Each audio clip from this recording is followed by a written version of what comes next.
Hi, I'm Katie, and this is episode 112 of Ornamentations, in which I have a great deal to share with you because I am back from Symposium and I have my original project to share with you at last, as well as a recap of the event, some starts, and the most amazing gifts and haul to share with you.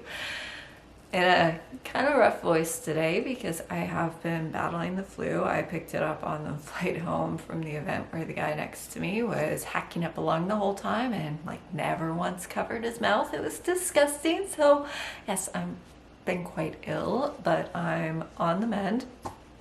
And yeah, this episode brought to you by Robitussin. Might get a little interesting, but today's kit release is proceeding on schedule. There are no delays because my amazing family really stepped up and did all of the final kit assembly for me because I was knocked out in bed, and also I'm still down my dominant arm and got quite a lecture from my PT about how just because we're doing strengthening exercises doesn't mean I actually get to use it. So they did all the work for me, and special thanks to the Strachan family for making sure that I have kits to share with you on time today. And that is where we are going to start today quite briefly, which is with the release of my kit of Stacy Nash's Let Love Grow Pin Keep, which is $60, now available on my website. As you can see, I had absolutely no chance to clean up my finishing because I've been in bed with the flu, but I'm gonna insert some photos here because when you're now looking at my kind of wonky seams, I think the beautiful, beautiful colors on the stunning gray linen just really speak for themselves. So the details on the kit are that it does not include the chart. As always, you must provide that. Nothing in the kit is a substitute for the chart.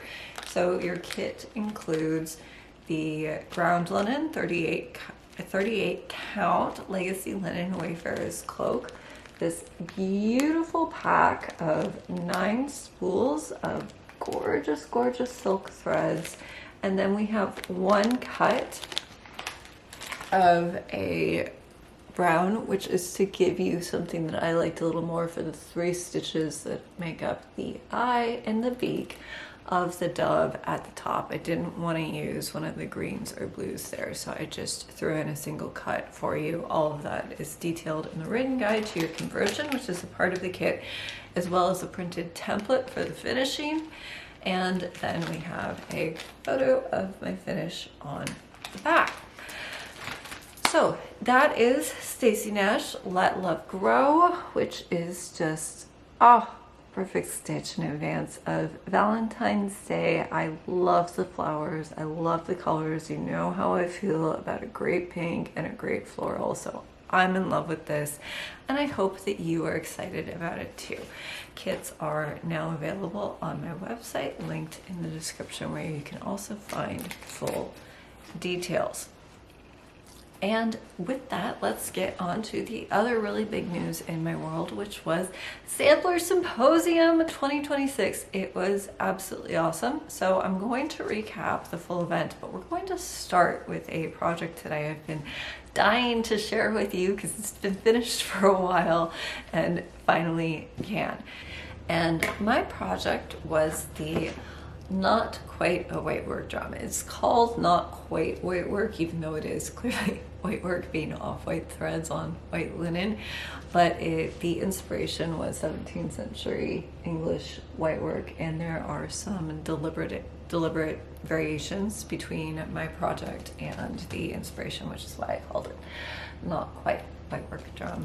Also, that just fits my sense of humor, and this is my project. I think it might get pretty blown out by all the light in here this morning, so I will probably insert some of the photos of this project in the video if it is not showing clearly.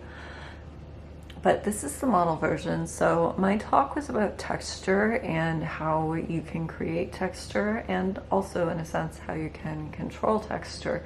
So in this version of the design, which is stitched with 3 different threads, all provided in the kit, Soie de Paris, Soie Gobelins, and Soie 103, you have some elements coming forward and others receding, and I'm controlling how you see the design by utilizing threads that either highlight a stitch or make it recede, and a lot of the substance of that was my talk.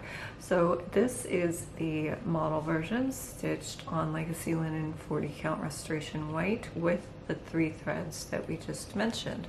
And then there was also a second drum utilizing the exact same pattern on the exact same ground. The only difference between these two is that the second version was stitched with 1 thread, Soie Oval, color FO2. And then when you see them both together, I think that is what most clearly illustrates how much you can influence a design with your choice of materials. One great thing about white work is that when you remove color from the equation, you really focus in on the subtleties of the piece, and that was what made it such a great vehicle for discussing texture. So like that middle band in particular, you don't have some elements receding, they all have the same weight in this version, and so it looks quite different from the other version. It's nutty to do too, but I think showing is way more effective than telling, and what better illustration of the amount of weight your material choices have on your results than to see how you can get to, I mean, they're the same pattern, but to me they look totally different. So totally different results with just 1 shift in materials, and that was using 1 thread instead of 3. And then I also had a lot of fun embellishing this with pearls and stump work because have you met me? But it did occur to me over the week, you know, lying in bed, this is what I'm thinking about apparently, is that a lot of people ask me about the pearls. So these are cultured pearls, but they are real pearls. They're not glass. And they do make a great accent, even if you are stitching the glass piece and you're not like, don't want to do full stump work to accent your drum, but you would still like to bring something more to it. I had the idea that you could do a beautiful ribbon bow, and then from the trailing ends of the ribbon you could attach some of Jackie Duplessis's beautiful mother of pearl thread winders, which I think would be a perfect fit if you wanted to add some decoration to your drum, as I did with my second version, but without going full stump work nutty. So excuse me, I'm sorry.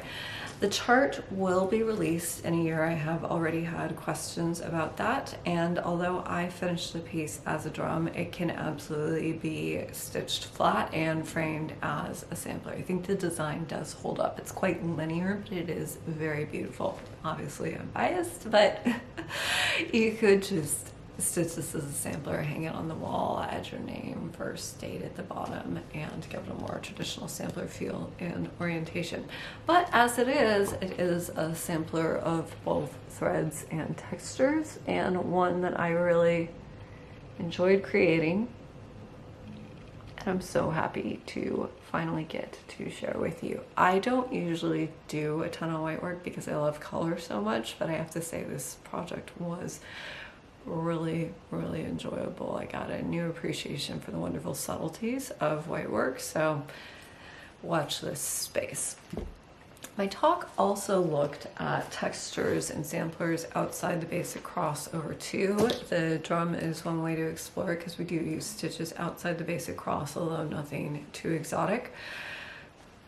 And Becky Scott of Whitney Antiques, who is also on the faculty for the event, was exceptionally kind enough to bring over 2 exceptional samplers as examples of that to use as visual aids in my presentation, and for attendees to get to see and study as part of the event.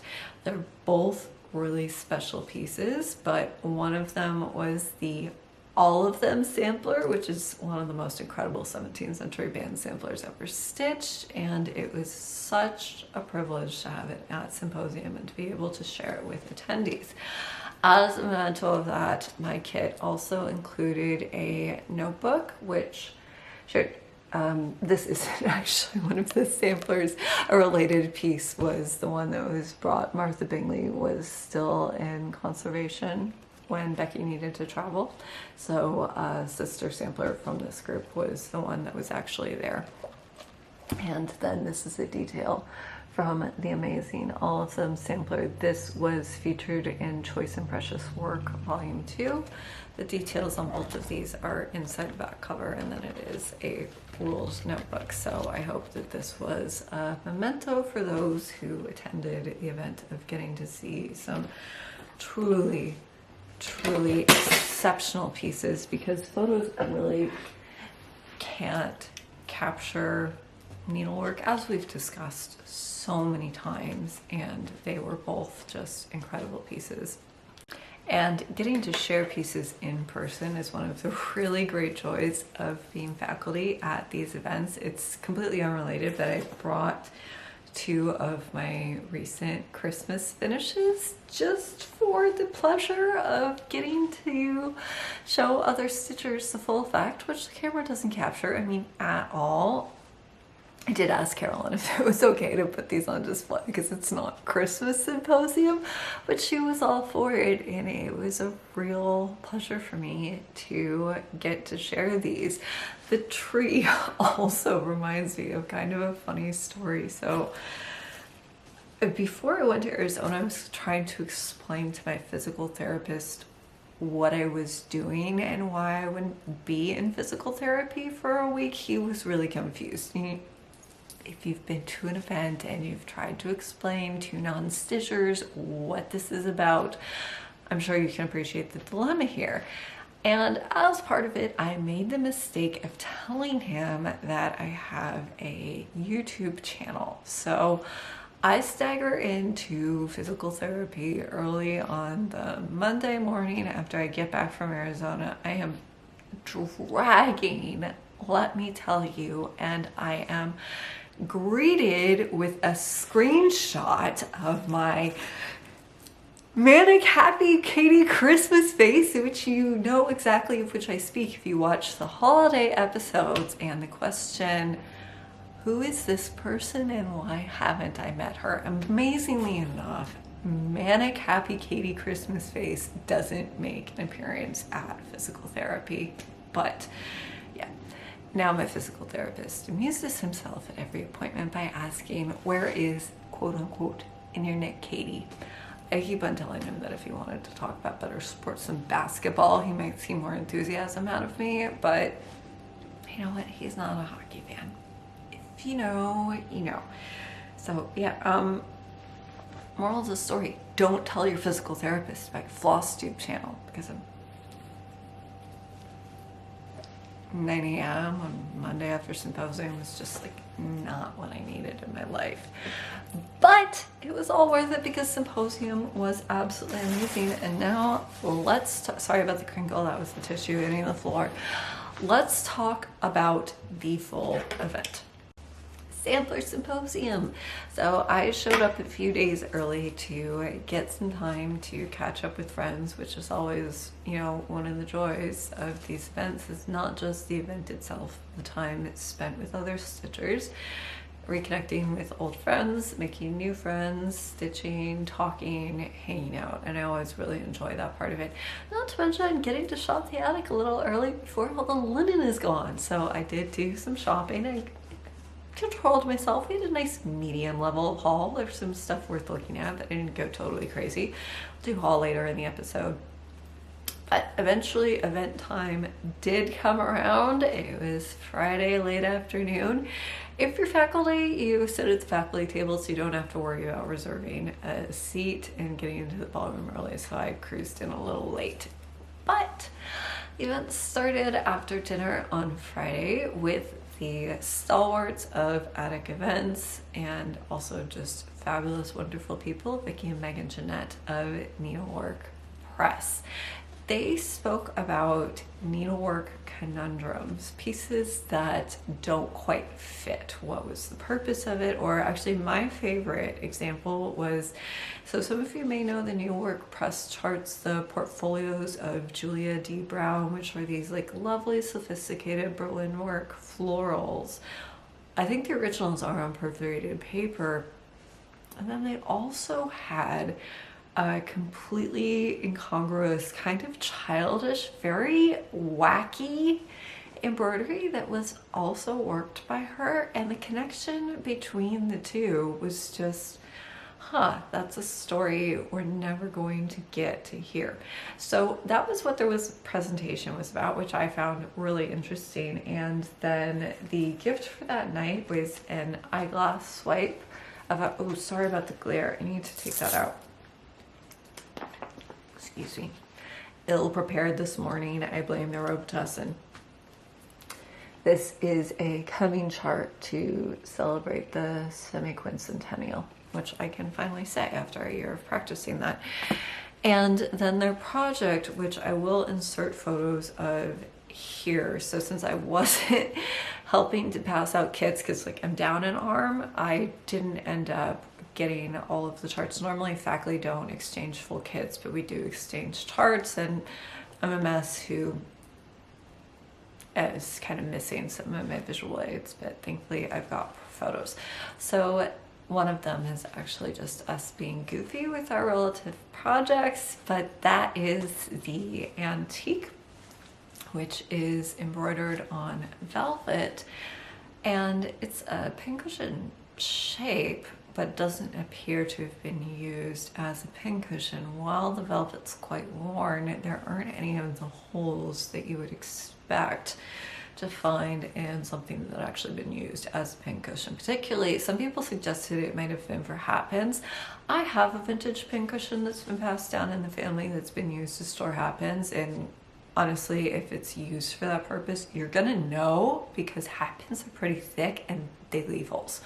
So we never quite came to what was this for, but for their version of the project that was the kit passed out to attendees, they had a printed fabric version that you could make up either into the full pincushion and or various smalls.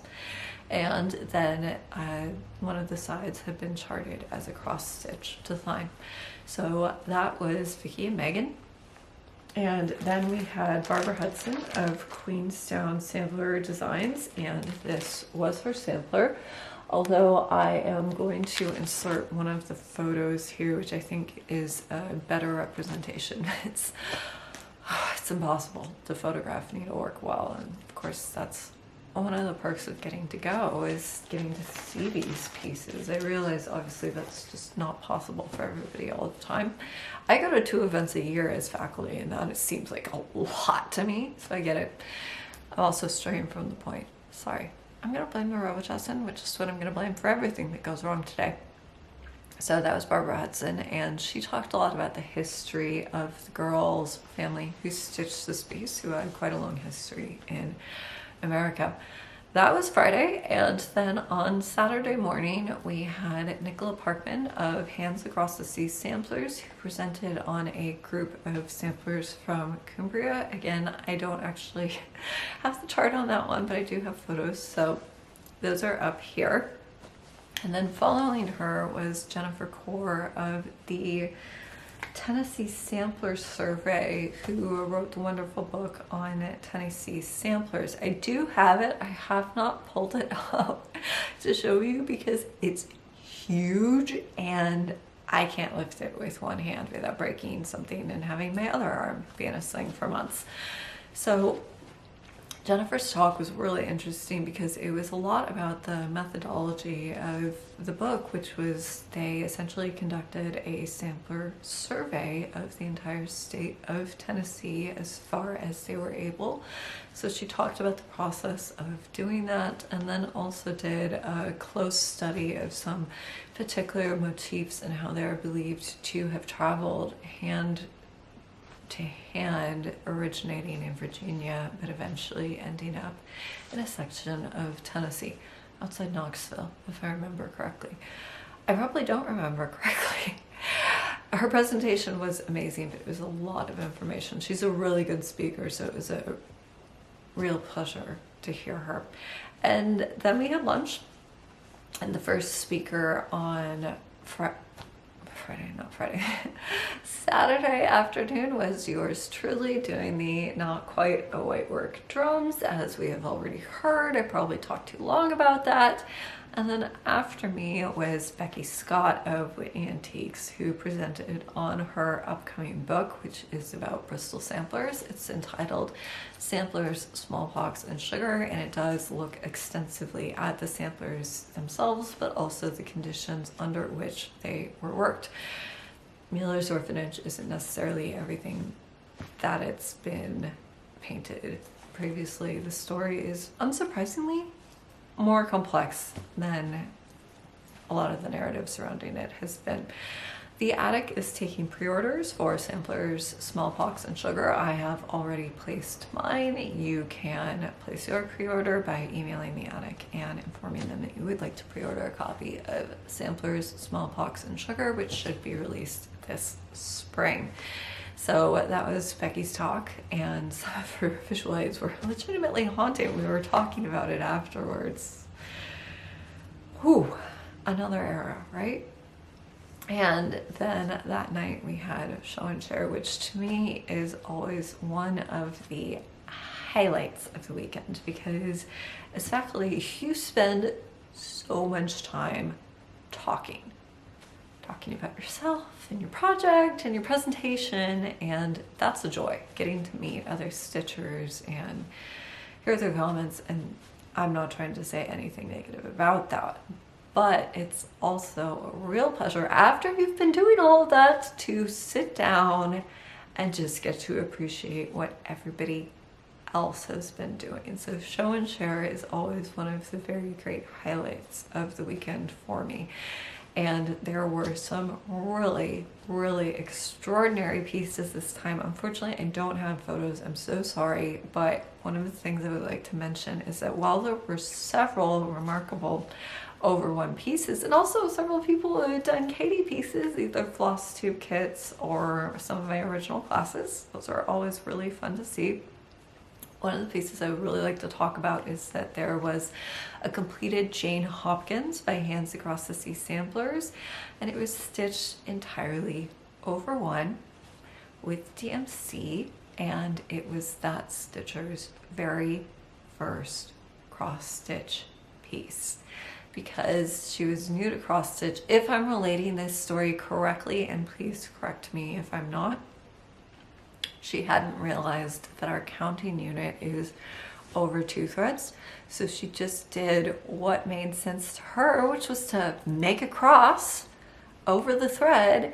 So she stitched the whole thing. And if you know Jane Hopkins, really dense, it's almost full coverage. It's an intense piece. She stitched it all over one. She did it. She rocked it. It's amazing. And you know, she was in no way held back by this should be hard, or this should be intimidating, or this should be difficult. It was the first thing she had ever done. She smashed it. It was amazing. I thought it was just, one, it was a stunning and beautiful piece, but two, it was such a great reminder to us all to not be afraid, because when you jump, it turns out you can very often do more than you think. So I found it really, really inspirational. My hat's off to that. And there were a lot of other amazing things on display. There was a completed a peacock, a unicorn, a badger, which I thought I heard was stitched over one. There was a little, the faculty were in the back of the room, so we all seemed to hear something different, but whatever it was stunning. So there were just some great pieces. There were also, was also Susan Stanley's Victoria, her new Christmas chart that was worked over one and finished. It was stunning. Dawn had done my Elizabethan Valentine and showed it. She had also done John, I think that was you, right? Had done Trisha Nguyen of Thistle Threads, Rose Glove, Scissors Keep, which was stunning. It was really beautiful. There was a lot of incredible work on display, and I realized that without photos, this is a lot of me, blah, blah, blah, blah, blah, blah, blah. But it was amazing, and I just had to talk about show and share because I think this is like the 5th time I've said this in the last 10 minutes, but always one of the highlights for me. And then we finished off the weekend with Karen and Bren of Fox and Rabbit. And again, in an instance of poor preparation, sorry, we're gonna have some crinkle here.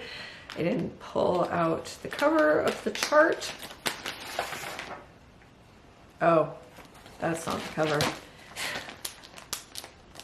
I don't know what I'm doing. Okay, we're gonna have some crinkle. Crinkle alert, guys. I wanna pull a cover so that I can show this to you. This was their sampler, which was Elizabeth Grace 1795. It's stunning. I love this because it's quirky. It's angular, but it's also floral. There are great colors. And then they provided a chart with a full kit of Soie de Paris for the satin stitch, and then 103 for the cross stitches on 40 count hog bristle. Karen and Friend and I traded kits, we always do. So it was a real highlight to end the weekend because that was their project, and they did speak about Elizabeth Grace, but before that they gave a really wonderful talk on Australia's Aboriginal textile history, which spans some 50,000 years. Yes, you heard me correctly.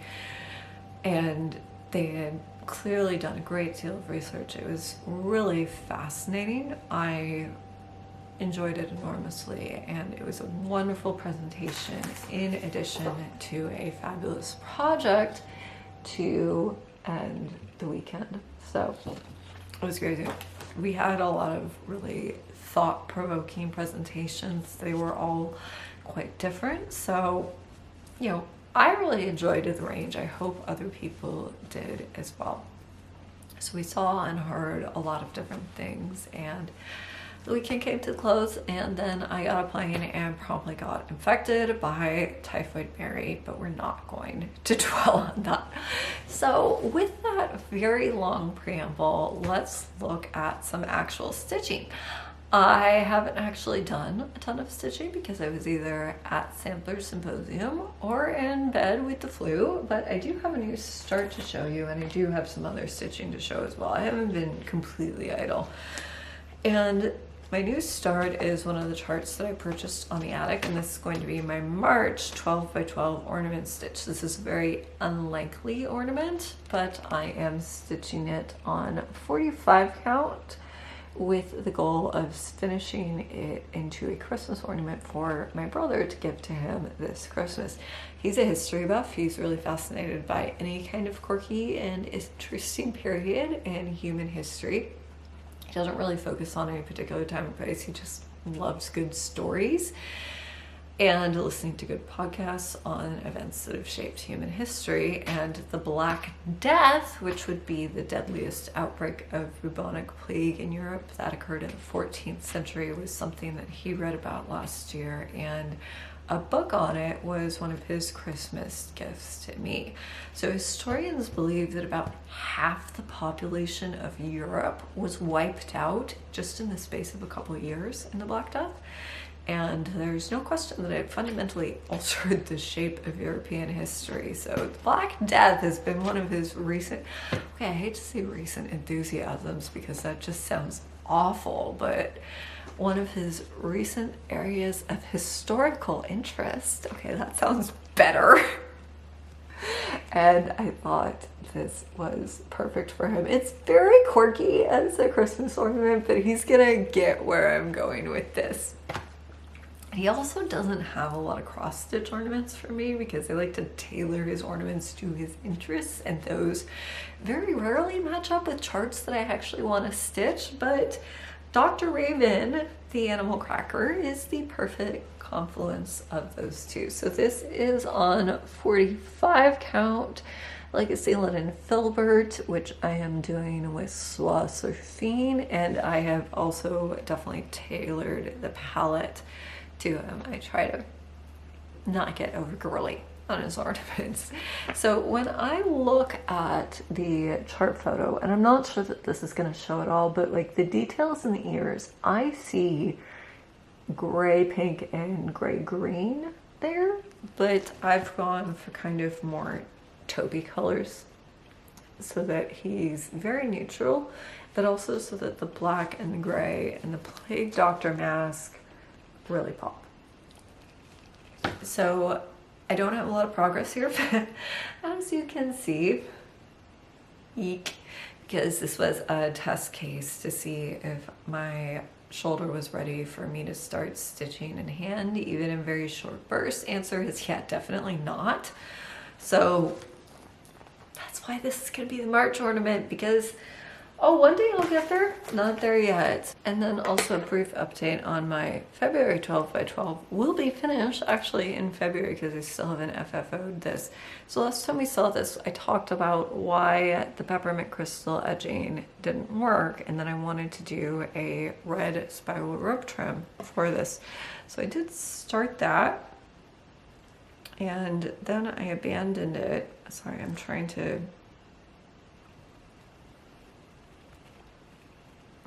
you can see. Can you see how that's beautiful, but it's absolutely swamping the ornament? I have used this on a very small round ornament before to great success, but I think with reindeer games, the design's pretty packed and it also goes right to the edge. You don't have any negative space around it. So no red spiral rope trim. I think I might actually just put a hanger on this, put a back on it, and call it done. Am I learning restraint? Please tell me I'm not learning restraint. That would be terrible because, you know, that works for some people, but I don't think restraint belongs anywhere near my Christmas tree. So I'm a little disturbed, but there will be at some point when I'm not sick in bed a full FFO of reindeer games, which is the February ornament for the 12 by 12. And just quick recap on that, I'm doing one Christmas ornament for every month of the year with several friends, including Karen of Fox and Rabbit, Laura of Brenda and the Cereal Starter, and many of you are joining along. I heard from some of you at Symposium that you're joining us, so please join in. I think Carolyn of the Curious Crafters is joining in as well. I think I heard that, but I watched their Flosstube when I was just like with the flu, so don't quote me on that. And then before we get to the rest of my stitching, which is embellished wool felt applique, I do want to share another cross stitch finish, although this one is not by me. This is from a viewer, Lisa, and it's a finish of her Simple Harmony box, one that features a really beautiful, luscious velvet interior. It has personalization. She has used small motifs in the pattern in place of the letters and numbers that I myself used and that were called for on the base pattern, which was Forget-Me-Not from Modern Folk Embroidery. And then she's shaded the blues instead of stitching all in one shade as I myself did. Marianne Tiller did this to really great effect with shading greens, and I shared that on a previous long ago Flosstube at this point, so it's lovely to see the same idea applied in a different shade, and it's also just a beautiful finish of the Simple Harmony box. Congratulations, Lisa, and thank you for allowing me to share this on the channel.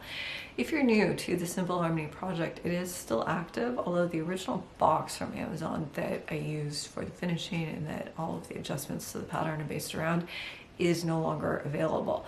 A stitcher was able to provide very detailed measurements of the unfinished box, and those are hosted on my website as part of the Simple Harmony materials. I'll link to the page in the description so that you can recreate the box, and there is no advanced woodworking necessary. There's no dovetailing, there are no joins on the original piece. As far as I remember, it was just rectangles of glue, rectangles of wood, rectangles of glue, dear, ugh.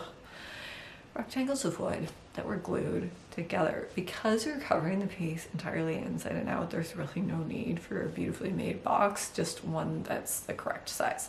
So if you're interested, all of the information on the Simple Harmony box is linked in the description, and there are full video tutorials on the project itself. Those are remaining on my YouTube channel. And then every finish so far has been slightly different, and it's a real pleasure to see new ones still coming in. And I know there are some of you on there still working on this, so please do share them when you finish it. I also keep hoping after doing AKGIT that someone's gonna stitch the Simple Harmony box in Goblin 671, which is a very, very dark gray that's almost black. I think that'd be really, really striking on the off-white linen. And then the last stitching I have is on my Nutcracker project. So we looked at the concept for this project in the last episode. If you didn't see it, it's a larger embellished wool felt applique version of this fabulous card from Rifle Paper Company, although I am not going to do the orchestra and audience at the bottom. This will be solely focused on the stage. So since I saw you last, I have done some work on this, although definitely not as much as I had hoped. So yeah, we've just got some mouse soldier heads floating. I have to decide on the exact right shade of felt for their coats. That's pending. Also, before I do that, I want to fill in the presents underneath the tree so that we're kind of looking at a more or less complete stage scene before I add those final elements. I make sure everything balances. So what I've added since I saw you last was the clock, which is layered and then also over detailed with some accentuate. And then also Clara. She is pretty simple. She's got some ribbon for her toe shoes, and then she's got just a little detailing with some metallic braid and some sequins. And then I also over detailed her hair with Bijoux, although I'm not sure that you're going to be able to see that at all. And so that is more or less this side of the stage, and then for the next time I'm hoping to do the presents, to finish the mouse soldiers, and then we'll see if I can start to push on to the framing of the stage with the curtains and the proscenium arch. So that is my super bling, quite large Nutcracker stage project, which I'm still loving and definitely still actively working on when I'm not dying from the plague. So that's all of my stitching for this episode, but I do have more stitching to show you because I received some pretty incredible gifts at Sampler Symposium. Thank you. Honestly, words of praise mean as much to me as physical items, and it's really not necessary for anyone to ever give me anything, but thank you, and some of them are just amazing, so I did want to show them here. So I received a lovely little heart ornament. It's an ornament, right? I'm gonna hang it on my tree. Anything that's vaguely ornament-esque goes on my Christmas tree in my world. This is from Leslie, and it's got a little charm on here. It's a heart with a key, very fitting in the run-up to Valentine's Day, a bow, and then Sampler Symposium. And then from the fabulous Dawn, who is a frequent student, last year she gave me the most beautiful personalized Quaker pinball. It's got crystals, it's got green, it's got my initials. This is based off a design from Amy Mitten. And then to go with it, she made some fabulous coordinated thread winders. And then there's more. There was chocolate, and there wasn't just chocolate. There is this, oh my god, I'm so excited to share this with you because I think it's the coolest thing in the world. So he looks like a snowman, but he's actually hot chocolate. You put him in a mug of hot milk and then he melts into hot chocolate. I can't wait to do this. And it's by chocolatier in Dallas, which I hope you can read that. If not, it'll be in the description. If you are entranced by this as I am. I'm super entranced. I can't wait to do this. My mom said this weekend, she's like, oh, you should do your like snowman hot chocolate as a treat. I'm like, no, I can't taste anything right now. I am saving this for when I will be able to savor the full experience. So right now he's sitting on my counter. He's my friend. I like to look at him till I melt him and drink him. It will be fabulous. And then from the lovely Andrea, who is not present but is a friend of Karen and Bren and Naomi, she does these cool little embroidered purses that open up to be the holder for pins, needles, or here we have a fabulous counting pin. So she had sent that along with Naomi as a gift. And gosh, getting gifts from people who weren't even there. Wow. And then from Karen and Bren, we do an ornament exchange, and as you might have heard on their Flosstube, there was a mailing mishap, so their ornament to me was late. And guys, equally loved right now, and also perfect because on a week when I'm a little short on stitching, now I have this stitcher, and I was definitely not short on content in the middle of my haul at Flosstubes. So I'm gonna go with that was meant to be.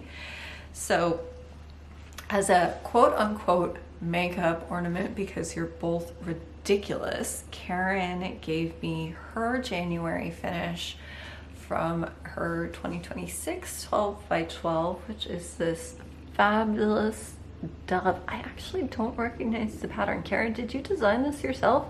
And it's finished with a sparkling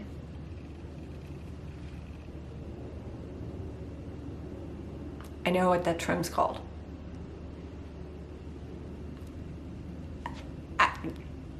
The trim stuff that I definitely know what it's called, and I can't summon the name for because my brain's completely addled by Robitussin.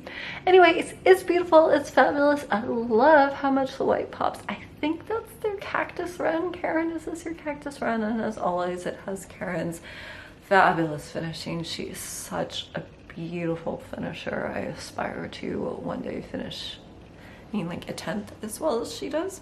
So this was my extra. How lucky am I? That's my extra ornament, really. You guys are evil cheaters, just so you know. And then the ornament that had originally been destined for me is just such a like perfect Katie thing. I can't even deal with this. So this was designed and finished by Karen, and it was stitched by Bren, and I'm so sorry the camera does not appear to want to focus on this. There we go. It's a poinsettia. I love poinsettias. It's all beautifully detailed, which is one of the things I love about poinsettias. It's like the layered colors, the veining, and it's just fabulous. And it's also on sparkly, glittery linen with the same zigzaggy stuff trim. I definitely know what it's called. Gorgeous. Absolutely gorgeous. I can't wait to hang this on my tree. I was gonna say next year, but this upcoming December, because it's already 2026. Don't know how that happened.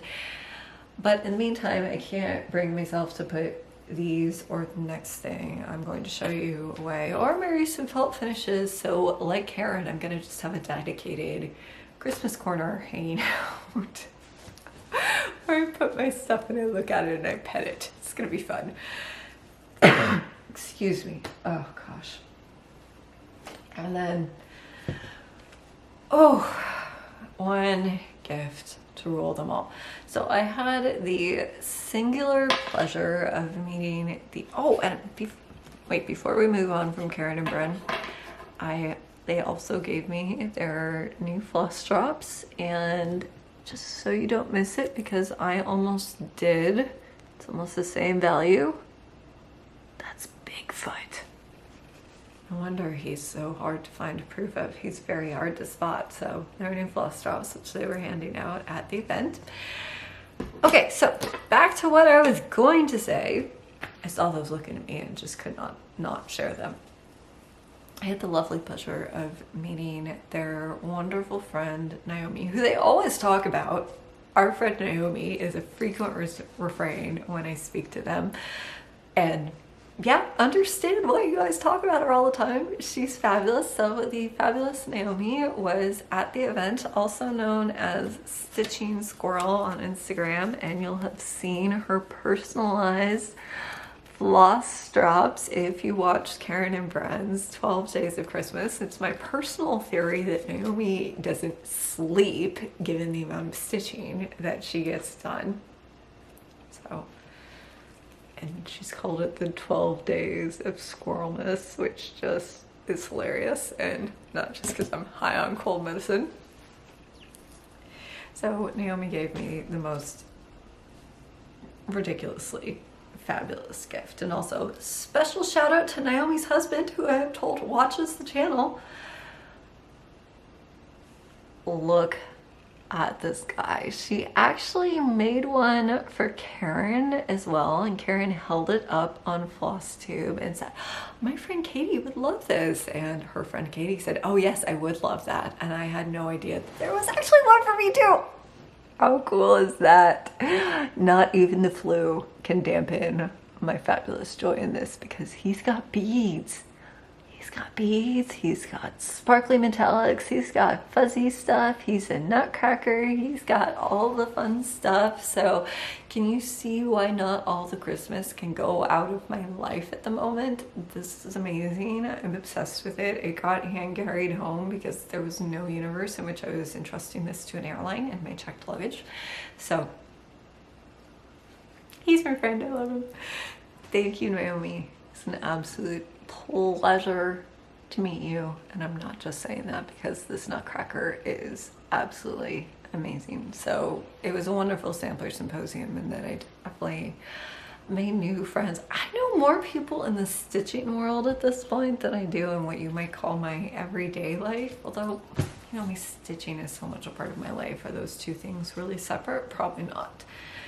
But those were the gifts. Are you wowed? I'm wowed. And with that, we are going to get to haul, because yes, there is haul. Okay, so I didn't go crazy nuts, but I did buy some fun things which I'd love to share with you. And the first is a 40 count set of the Mason Linens shaded set of, this is Button Box. And the reason I bought this is because of the two middle shades, particularly medium dark. Although honestly, now that I look on camera, maybe the dark is what I'm looking for. I have to do a floss toss. I have to spend some time thinking. This is not an immediate radar start, but it's something that I was going to the attic with the idea of finding the right linen for. So brace yourselves, guys. I want to do a fourth version of the Stacy Nash gingerbread house on 40 count in a very gingerbready linen, so that I can use bugle beads to accent the finish, because that was really my favorite decoration of the different ones that I did. And no, mother, I do not want yours back. I made it specifically for you, so please do not offer to give that back to me, because you heard I liked the bugle beads on my Flosstube. Thank you. This has been a public service announcement. And so instead, I'm going to go back for round 4, but I'm going to use a really gingerbready linen, because I thought one of the flaws in the versions that I did before was that the linens didn't have enough color to them. So some of the lighter colors weren't really popping in the way that they could be. And then, because this is version number 4 this time, I'm just going to do the front design, put bugle beads everywhere, and hang it on my tree. I think in 40 count, it's still ornament size. Even if it's really large, I don't care. I'm gonna hang it on my tree anyways, because that's how I roll. And I also ordered some 40 count Cactus Wren by Fox and Rabbit. There was 46 and 56 on available for purchase at the attic when I was there, but I didn't see 40, and because of the bugle beads, I definitely want 40, and I'm holding this up like it is Cactus Friend. I think it is. I'm not an expert, don't ask me. But no 40. So I ordered some when I came home, and then when it comes, I'm going to lay all my choices out. I'm going to lay the beads out, I'm going to lay the threads out, and I am going to make a decision. Not an immediate radar start, so I do have some time to decide, but that's going to be one of my 12 by 12s for this year, which is a mega blinged out, mega gingerbready version of the Stacy Nash gingerbread house, because I haven't done that enough times already, apparently. And then I also got a couple charts from Shakespeare's Peddler. Teresa has some fantastic models on display at the attic. They're front and center, they catch the eye, you're like transfixed by their beauty. And I gave in and got the green bean sampler, which I've always loved. I don't know that I'm necessarily going to stitch it, but it drew me in like a tractor beam when I saw the model. So I had to have the chart.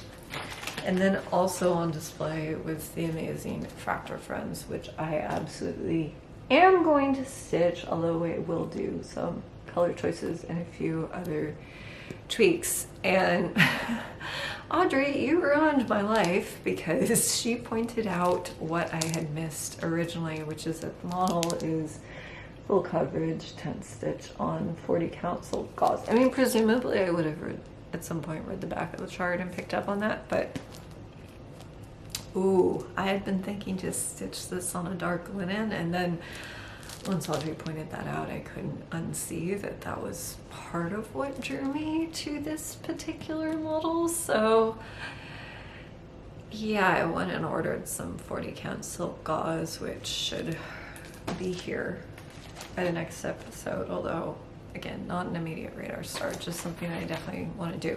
And I am going to be working that in a frame under full tension. So I have done 10 stitch in full coverage on silk gauze. I even think this is probably 40 count before, and fair warning, all of those things together are distortion central. This poor rug, which, yeah, I finished the stitching, but I never actually did the finishing on it, has been very aggressively wet blocked 3 times, and it's still not squared up. I couldn't ever get all of the distortion out of it because it wasn't originally worked under tension. I did this in hand. This is one of the very first embroidery pieces I ever did, by the way.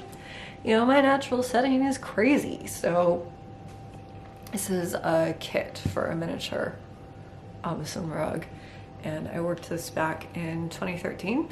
So I know perfectly well I can do full coverage on 40 count silk gauze, but if you're thinking about doing the same thing, particularly if you saw the incredible model, died a million deaths, and thought I need to have that in my life the way that I did, do yourself and your framer a very serious favor and put this thing in a frame if you are going to be using the silk gauze instead of linen, which I think at least a few people will probably do if they also saw a model, because it's just stunning. I am dying to have this in my life, but I am also learning from past experience and doing this under tension.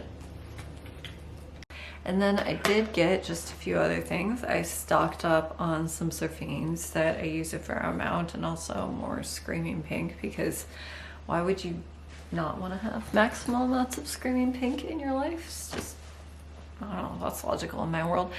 And then I also got a few special things from Jackie Duplessis. Sorry, I've been saying her name wrong this whole time, and I've known her for 5 years, which is embarrassing. But she did not do a full pop-up shop this time. However, she and I had a quiet little conversation beforehand about some of her new things, and she brought them to me. She did sell to her students in her Monday class as well, I think. So this is a thread winder. It's a beautifully detailed butterfly, and this I am going to put on my dove tree when it next comes out at Christmas. It's not necessarily Christmassy, but I just love putting all beautiful mother of pearl things on my dove tree, so that I had to have. And then also, sorry, I didn't prepare well. Nothing was actually taken out of bags prior to filming. This is a pin keep, so it's got two pieces, and then I'm just going to show you one so you can see the design. It's this beautiful, intricately detailed heart with birds and leaves. It's gorgeous. I want to use a really screamer pink for this, and so this is the first step on the list to make into a pin keep, although ooh, I still have a few other ones from Jackie that I haven't made up yet, so maybe I should spend less time buying things and running my mouth and more time actually utilizing what I already have. But I mean, can you blame me? These were stunning. And then this is one of her very newest. It's based on an antique from her collection.